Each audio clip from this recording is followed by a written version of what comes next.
Assalamualaikum warahmatullahi wabarakatuh. Perkenalkan, nama saya Sarah Nadia dengan NIM 1907031010.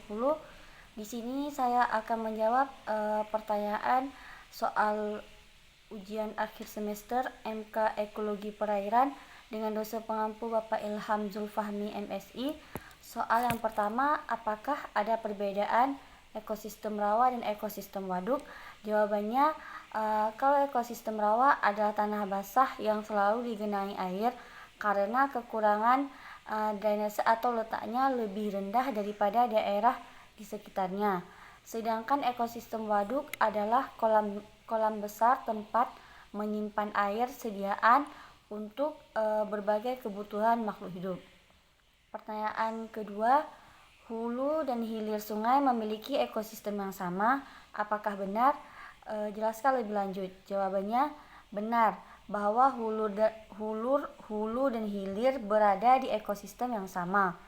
Hulu merupakan sebuah aliran sungai yang berada di atas atau biasa disebut dari pusat sumber sungai atau awal aliran sungai yang terletak di daerah pegunungan atau pembukitan.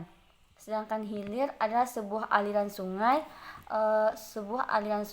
yang berada di bawah yang merupakan ujung akhir aliran sungai atau biasa disebut dengan daerah tempat berakhirnya sebuah aliran sungai.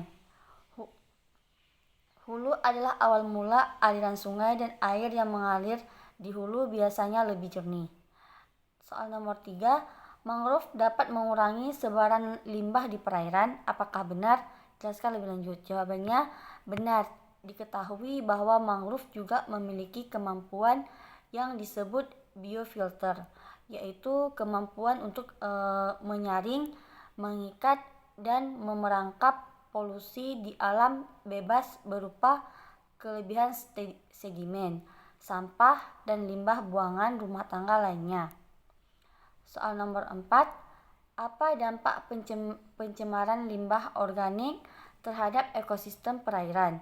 Jawabannya, sebagai contoh misalnya, pembuangan limbah organik dapat menyebabkan peningkatan mikroorganisme atau kesuburan tanaman air, sehingga menghambat masuknya cahaya matahari ke dalam air. Hal ini menyebabkan berkurangnya kandungan oksigen terlarut dalam air, sehingga mengganggu keseimbangan ekosistem di dalamnya. Contoh yang kedua, misalnya membuang sampah organik ke saluran air. Akibatnya sampah tersebut akan menyumbat saluran air dan sisa dari sampah organik akan menyebar atau menyumbat saluran air. Pertanyaan nomor 5, apakah pencemaran berpengaruh terhadap kelestarian ikan? Bagaimana mekanismenya? Jawabannya, pencemaran laut sangat mempengaruhi kelestarian ikan karena sampah yang mengandung kotoran minyak juga dibuang ke laut melalui sistem daerah aliran sungai. Sampah-sampah ini kemungkinan mengandung logam berat dengan konsentrasi yang tinggi.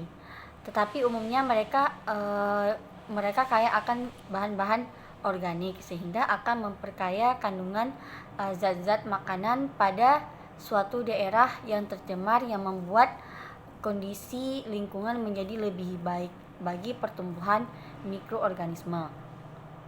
Aktivitas pernapasan dari organisme ini membuat makin menipisnya kandungan oksigen khususnya pada daerah estuarin. Hal